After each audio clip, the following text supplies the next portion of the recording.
World of Warcraft is back and vanilla is leading the way. Right now, I bet the smallest team working on a version of World of Warcraft are the ones getting the best results. We've had a few unofficial sources that have started estimating the number of players on Season of Discovery, and given how every realm is packed to the brim with several layers, I'd say it's pretty hard to argue with what they're showing. But as this newer version of Classic has begun to grow at an exponential rate, another one has started to dwindle somewhat. We all knew that. Oh, we're talking about Wrath. Yo, Winnie, thank you for the 9 months. A day would arrive where the original trio from Vanilla to Wrath would have rerun their course. And as of today, this has more or less happened. And I've no doubt this has had a big impact on the number of players in Season of Discovery. But we can touch on that a bit more later. I just think Wrath is just... From a streaming perspective, it's not fun to stream Wrath, really, because it's just kind of, you go and you do ICC and that's pretty much it, or you do Arena if you're into that. We can say for sure is that Season of Discovery is doing even better than probably anyone imagined it would be doing. For sure. And it's brought tons of people back into the oldest version of World of Warcraft, just with a twist on the traditional format. But what does the bigger picture look like? Today I want to take a look into that and see how well Classic WoW is doing at the moment. But first, a quick word from today's sponsor, Call of Dragons. Call of Dragons is an epic fantasy RTS game available cross-platform where you enter the world of Tamaris and are met with endless possibilities. Call of Dragons focuses on scale and wants every battle or journey to feel epic. The world features a near 4-kilometer square map with frozen tundras, mountainous peaks, deep ravines and tons more. In Call of Dragons, you will of course be recruiting and commanding your forces, from the savage orcs, swift elves to the resourceful humans. Yo, short day! My girlfriend told me that I've grown as a person. Her exact words: placing archers on the high ground, setting a trap in a ravine, or activating key items at an opportune time. Every advantage matters. Pair heroes strategically alongside powerful artifacts to create harmonious attacks, leaving your enemies stunned and ensuring victory for you and your army. And with so many different combinations to try out, so there will be tons of new strategies to test on the battlefield. There are also social MMO type aspects to the game as well, which you'll be familiar with, such as collaborative large-scale projects to complete with others, as well as cross-play to ensure that there's always a party waiting for you. You can check out all this and tons more in Call of Dragons today. I'm playing this now, Download Call of Dragons to join fantasy battles now by clicking the first link in the description or pinned comment, or by scanning the QR code. Also, don't forget to use the promo code CODFANTASY. Many thanks to Call of Dragons for the sponsor today. Let's get back to WoW. But you can still play them, I start guess. off by taking a look at some numbers on the seasonal server as we stand today. The website ironforge.pro is one I've used a bunch in the past. And this looks so healthy. I love that they did the server balance thing, chat. Like, look how healthy all these servers look. They all have, like, you know, 40,000 plus players, not even more, and it's all kind of equal. It's so awesome to see. Whilst it's not perfect, I do think it gives us a good impression of how things are in-game. If you didn't know, it pulls its player numbers from Warcraft logs, so that means specifically characters who have been recorded in a raid at least one time, over whichever date range is applied. This does mean alts will be counted as separate characters, which is going to be a big deal for Season of Discovery. Again, it's not perfect, but this is what we have. But it also doesn't show the people that don't log. And I do think there's a lot of people that just don't log their raids, you know? As of the first reset, there was just under 375,000 active raiding characters. And as of the last recorded reset when I did this video, it had jumped all the way up to 464,000 characters who had raided at least once in the space of a week. Just to put it into perspective of how many characters that really is, the Burning Crusade peaked just after SSC and TK were released in mid-September, showing around 400,000 active characters. And that's a lot, and that's the peak. We have a guild of 1k people who don't log. It goes against our policies. Yeah, that's what I mean. Like, a lot of players just don't log their raids. They just don't show up. Vanilla Classic's peak was just under 500,000 characters when Blackwing Lure came out, but that was a bit of a one-off reset, as you can see per the data here. As for Wrath of the Lich King, both Phase 1 content, including Naxxramas, the Avatenti and Sartharian's Lair, as well as Ulduar, saw more players. But that's it. Other than that, this amount of players on the seasonal server is seriously impressive. Now, of course, a big thing that Season of Discovery has going for it is how incredibly alt-friendly the level 25 meta is. It will get less and less alt-friendly though the deeper into the game we get, right? Like, I don't think many people will have 10 characters at level 60. Takes very little time to get a fresh character from 1 to 25 and into BFD. That being said, Season of Discovery is only about a month and a half old, so despite this, I think the number of characters who are actively raiding at this point in time is very impressive. Yeah, it kind of goes to show that fast and easy raids are what really get the numbers in for Classic, more so than difficulty and progression based raids.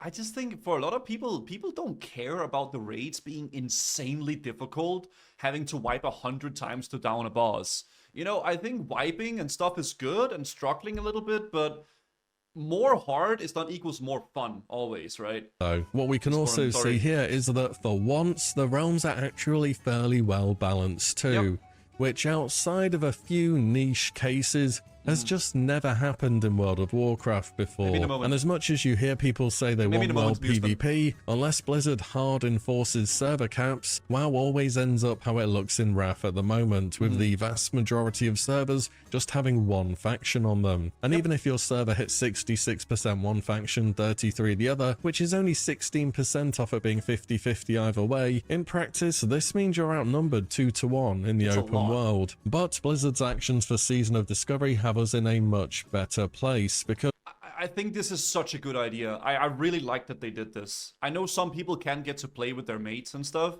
but for server health, it's so nice. They have essentially enforced faction caps, so if one faction gets too dominant, character creation is temporarily paused for them. Agren tweeted out not too long ago that all PvP realms have a 5% or less delta between the two factions, which for classic WoW PvP servers is an amazing feat to have achieved and maintained. And on the topic of world PvP and PvP servers, I'm thinking the Stranglethorn Vale PvP event, and just on PvP servers in general, is going to be absolute chaos. Hopefully in a good way. We also got another it's gonna be such a shit show leveling in phase 2 and doing STV. I'm looking forward to see what the heck they're doing with that event. Is it gonna be bosses? Is it gonna be like a battle royale, domination? Like what the... I don't know how they will implement it. But all we know is that it's gonna be different than phase 1, the Ashen Wheel thing, right? That thankfully what's planned for STV will be different to what we currently have in Ashen Vale. For me, Ashen Vale is good reputation, it's good for earning rewards and all of that stuff, but it's missed the mark on being a PvP event because when I say domination, I mean I'm talking about like Call of Duty. You know, when you go to a place and you have to like capture like a zone by having players there, right? Or killing players within that zone, you know? Capture, not capture the flag, more like capture the zone sort of a thing, right? Wiggle Knobber, thank you for 3 months. Pog. Yeah, a Wrathy Basin kinda. Yeah, sort of like a Wrathy Basin.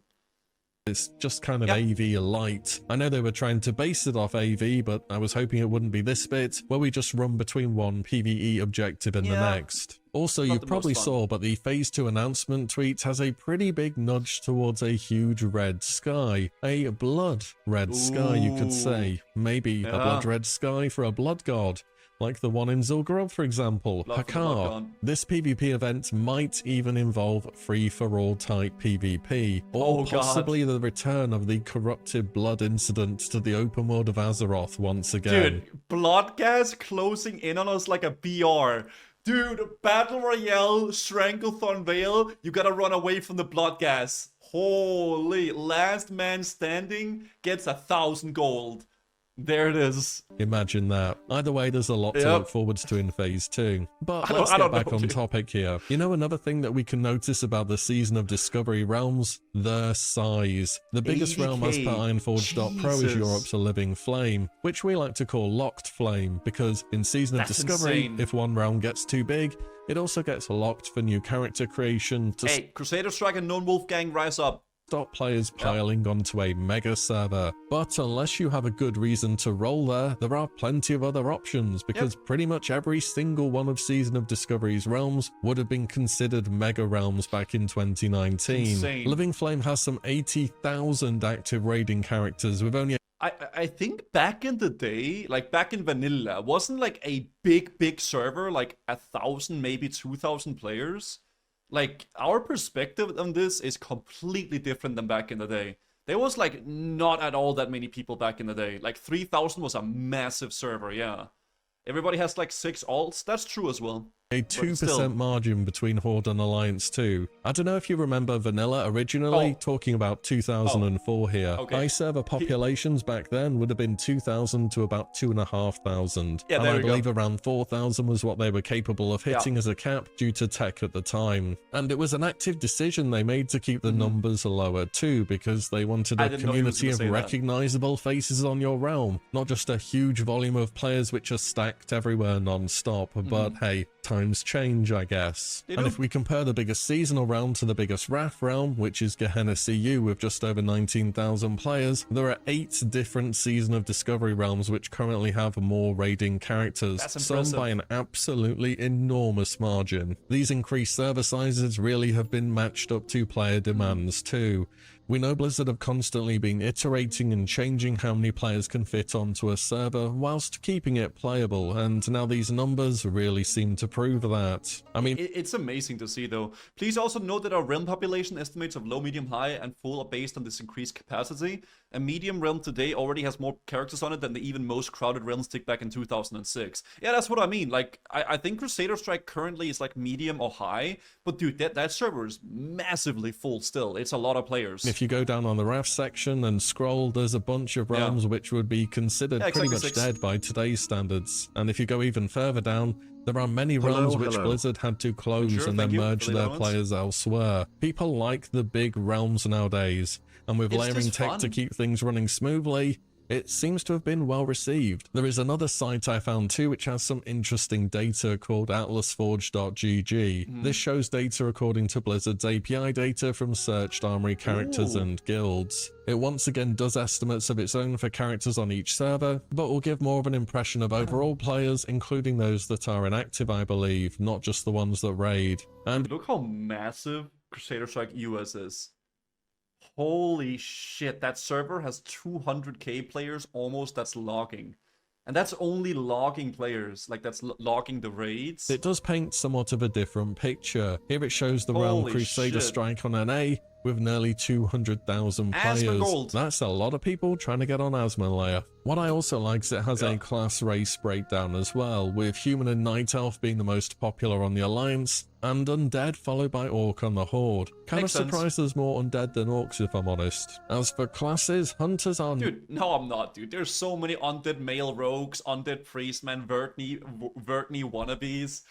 That Undead I think is the most popular Horde race for sure. It's just this. Narrowly the most popular. We'll have to see how many more nerfs it will take to change that. I think we're on nerf number 6 so far. The next most popular class is Warrior. Now there's a class this is like one of the only times I think I've seen Warriors not being the most played class. It is almost always Warrior. Hunters are actually the most popular? That is crazy. That's totally fine. After that we have Druid and Mage, who are both pretty close in terms of numbers. Imagine Druid is one of the most popular picks in the game for Season of Discovery. That is a much improved class, because Druid was by far the least played class in 2019 Classic. And apart from the non-faction unique classes, Warlock is the least popular. It sure doesn't feel that way in game, and you run into Warlocks all the time, but maybe that's just how big the servers are these days. But what I can say though, even though this isn't perfect data of course, is that it's much better class distribution than what we typically see in vanilla. Usually, without exaggerating, Warrior is about 25% or more of any individual server's player base, followed by Mage and then Rogue or Priest. And after that you just have the other classes. So overall, Season of Discovery is doing more than just pretty well, which not only bodes well for the rest of the season, but for Classic as a whole. Now Blizzard have really committed to this idea, and it's turned out to be incredibly popular. We really are getting one step closer to something bigger than just a seasonal server. But of course, we're going to have plenty of time to talk about that over the duration of the season. I think it's an amazing time being a Classic, Andy. It's a level 25. A lot of people don't care for meta yet. Yeah, that's true as well. The real meta will be 60. For why the numbers are so high, there are a bunch of good reasons. It's super accessible. You'll have people who could never grind out level Classic 60 Andy. now seeing their level 25 cap. And since it's being raised in increments, I think people are going to find those leveling grinds a lot more manageable. Yeah, and they're doing increased XP for lower levels too, right? I'm having so much fun on regular era servers. I don't really have a desire to play on the era servers because the economy is just so bad. And I don't know, it feels for me kind of shitty starting on era when I know everybody is already in max gear. You know, it just doesn't really excite me that much, honestly. I've never reached level 60 in classic vanilla. Maybe this time around you will. Just new stuff, of course. People have imagined vanilla with changes for years. Now we really do have it, and it's cool. been amazing. And perhaps one of the other biggest reasons is it'll just have a wider reach in terms of audience. Vanilla gameplay is typically very slow, especially at the lower levels. Runes have bridged that gap somewhat, and I think I really think there's so many players that never wanted to get into vanilla WoW, you know, other players, like non-WoW Andes. I've heard so many people, like, talk to so many people outside of the WoW sphere that actually got really excited to play SOD because it's a new take on the game, right? And I think that's really important if we want to see the game grow more and appeal to more players too, right? I think we're seeing more people that typically only play retail actually giving this version of the game a go and having a really good time with it. In fact, with the roadmap between classic and retail recently, Season of Discovery, among other things, might even be a game that's picking up players between major content releases. And retail still is, to this day, a very popular game, probably more so than you'd think. It is harder to measure the player base on retail because they have several raiding difficulties, people doing Mythic Plus as endgame instead of raids. The retail casual community is fucking massive. Way bigger than we think. Like, there's so many casual retail players. And people who straight up don't do this content much and instead focus on collection and completionism type content, which retail does a far better job of. But for example, the WoW YouTube channel ran a poll a little while back with some 120,000 votes, where Dragonflight just beat out Season of Discovery in terms of popularity. Insane, Classic as an entire franchise did technically have more votes, but I think there are a lot of quiet, casual players on retail who don't really get involved into things such as how well is my game doing, and they just, well, play the game. There's actually a shitload of retail players that just don't watch Twitch, they don't really watch YouTube, they just play the game casually, you know? You know what keeps me sub right now, trying to get the legendary axe in retail? That's fair enough. The Kara has also remained pretty consistent, and there are still a good amount of players going back to that version, and I'm thankful that it still exists so people who prefer a more no changes approach have somewhere to go. But amidst all the success, one version of World of Warcraft... I do still think there should be a fresh at some point, man. Okay, I don't know if they're gonna do it, but I think they should do a fresh. At some point, man, just say, okay guys, fresh time, boys. All the era enjoyers, here's your fresh server, man. Go hard. That could be cool to see. My cousin don't watch Twitch or YouTube, and he just plays WoW, and I'm his WoW head when we play. That's cool. What's up, Luke's Gaming? Warcraft has started to see quite a notable drop-off. Wrath Classic. This has been a bit of a trend so far. Hard raid comes out, number of active raiders drops off. You can see Ulduar looking like a staircase going down week on week, despite it being one of the most hyped up raid tiers of all time. And ICC isn't a walk in the park either, or at least the last few bosses aren't nowadays. We also got our ICC patch with no buffs inside the raid, and Lich King on 25 Heroic week 1, possibly even week 2, was the kind of boss you'd find midway through a mythic raid. It was a 50-minute boss encounter where if anything went a little bit wrong, you could easily wipe, whilst the whole raid would also have to perform at an extremely high individual level. But then guilds would already get stuck long before this encounter, as both Syndragosa and Professor Putricide on Heroic are also quite a challenge when you first first get to them. Yeah, and the drop-off for ICC started before Season of Discovery and before the buff was brought into the game too. Season of Discovery was November 30th and the 5% buff started on December 5th. And this 5% buff, just in case you don't know, it basically makes you 5% more effective at everything, and it increases by a further 5% every 2 weeks, and it will eventually cap out at 30%. Still, I just haven't done this, right? But the fresh players don't want to commit to starting new when they have committed so much time to their new era tunes. I really think you underestimate how much some players really enjoy fresh. Like a fresh vanilla server. That is the entire reason why Vanilla WoW was so popular on private servers, because there would be a new fresh private server every like 8 months, every 1 year, and so many people would jump on it because, let's be honest, dude, a fresh vanilla server is so fucking fun, man. Everybody leveling, everybody playing the game, farming mats, doing dungeons, doing PvP, nobody being level 60. Like, people genuinely love vanilla WoW. They do. There are so many players that would love a fresh every 1 year. Look at how many players stuck to era since TBC. Well, that's because they don't like TBC and they like vanilla WoW. Right? I bet you a vast main majority of the people that play on era would hop on the fresh server if it came out. If they tomorrow released a fresh vanilla server, 90% of the era Andes would quit their era characters and instantly go on that server. There were so many people that would do that. I bet you there will. X for doubt? No, there definitely will. Dude, classic WoW Andes, they would jump on that any day. In a 5-week period, Wrath of the Lich King dropped from 400,000 active raiders all the way down to 200,000. It has, however, seen an increase following the last reset when the 15% buff went active. It's been a drop-off for Wrath of the Lich King, but not a wholly unexpected one, and several things would have caused this. First up is, the raid is hard. Lich King, especially, as mentioned, is far and away the most difficult encounter we've seen on Classic. On top of being hard, ICC is also a very long raid, which will be taking many groups 2 nights or more to get through. The holidays usually have a knock-on effect to the amount of people raiding as well. But Season of Discovery was out during the holiday period too, and its numbers have only gone up, it seems. And of course, it's the... I think saying people don't play during holidays is copium. Bro, dude, I remember being a teenager, dude, Christmas Eve, I was so excited after the Christmas dinner and everything like that, get into my room and game all night, dude. Alright, that's what I did, dude.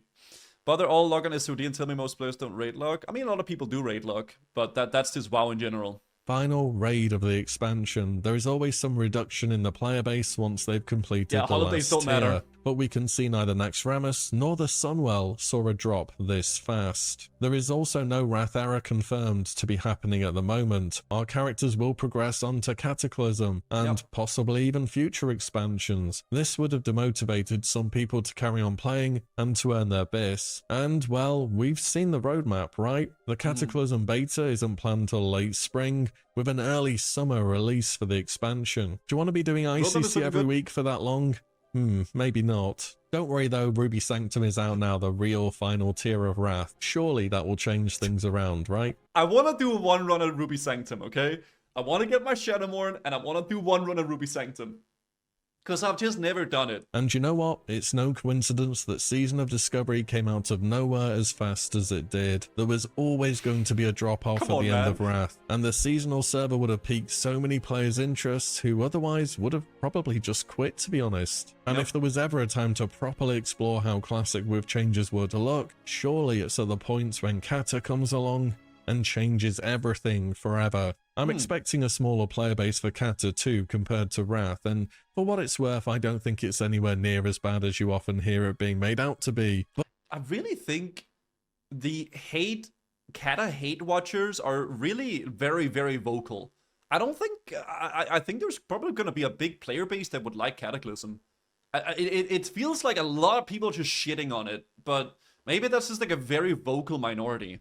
But by Kata, it's definitely taking a shift towards progression raiding for the PvE endgame, and I've seen enough examples to know that caters to less players compared to the simplicity and ease of classic raids. But luckily for us, we won't have to choose because you can play one or the other, or you can even play both. That's pretty cool, right? I love that it's all on one subscription. Thank the Lord, man. I mean, I'm not a big fan of subscription like games in general, but I mean that's just what WoW is, and it's always been. But I am very thankful that it's all on just one. I think that's nice, at least. My issues with Kata and Wrath is the lack of stuff to do outside raids and how fucked the economy is. If you don't need to farm much to keep up consumes, more raid logging. Yeah, you don't really need to farm very much. I think I mean, overall, that's a quite nice thing, but I don't know. I really can't say much about Cataclysm because I didn't really play it. All I know about Cataclysm is that they made an amazing leveling zone called Vashir, and it's one of the best leveling zones ever made. Apart from that, I really don't know. Like, I don't know. I don't know much about Cataclysm because I never really played it. I didn't. Way the population for Classic as a whole is looking pretty amazing at the moment, and it's probably one of the best and most accessible times we've ever seen to get into some vanilla WoW. As mentioned earlier, these numbers we looked at today aren't perfect, they're not going to be the full representation of the story, but they do give us a good impression of what's going on.